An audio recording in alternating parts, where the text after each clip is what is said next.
Nakuha mo kang hindi yata masyadong updated ngayon si Kim Chiu sa hashtag 2016 na nagtitrend ngayon. Marami mga celebrity netizens ang nagpo-post ng kanilang photos from that year kung saan ay hindi pa buo ang algorithm at may simplified pa rin ang social media life. At dahil na-curious na tanong si Kim sa kanyang ex account na anong meron sa hashtag 2016 trend.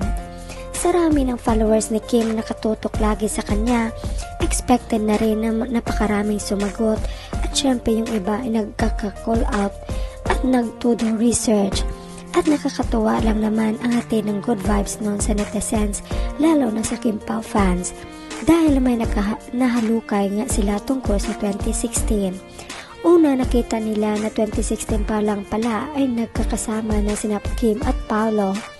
Magkasabay sila sa bench campaign as endorsers at sa parang year-end party ng Dreamscape ay masaya silang magka-jamming ha. Kaya para sa Kim Pao, noon pa naman meant to be na raw ang dalawa. Kaya naman inudyukan nila si Kim na maglabas ng sarili niyang throwback version ng 2016.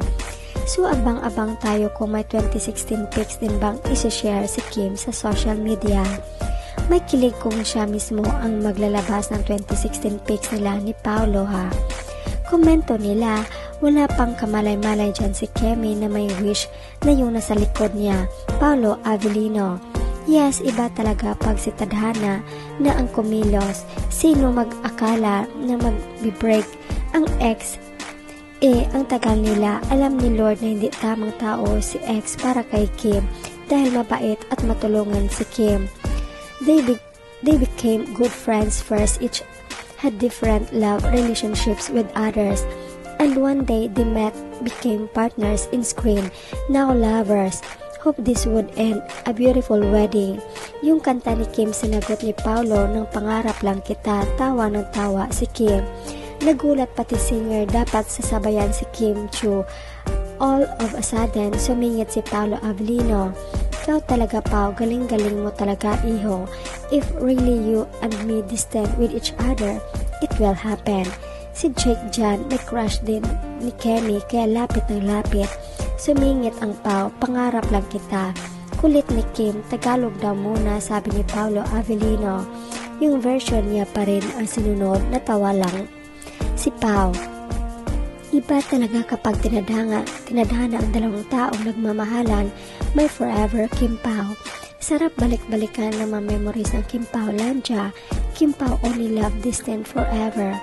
Pero yung mga BFF dyan ni Pao, alam nilang si Kemi ang dream girl at true love noon. Grabe, super kilig si Pao na kasama niya si Kemi. Di pa sila close masyado dyan, di nila alam sa uli. Sila pala, kilig naman ako sa inyo, hope magkatuluyan na kayo.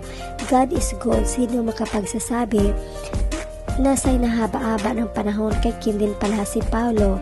Wish granted, Kim Pao. Nagulat si PJ nung biglang kumanta si Papi Pao. Nagduet yan, maganda kay Pao kasi marespeto siya sa relasyon ng iba. Willing talaga siya maghintay ng pagkakataon. Salamat kay Sean umalis si Kim sa maling tao, sana sila na forever ni Pao.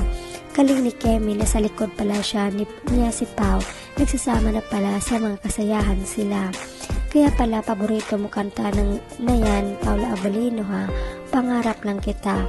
Don't worry, sayo na siya ngayon. Palasing-lasing daw si Kemi, sabi ni Pao. Grabe, 10 years tagal din ah. Iba talaga pag destiny kayo. Kahit may kanya-kanyang silang partner sa bandang uli, sila pa din ang pinagtagpo ng tadhana. Congratulations, Kim Pao.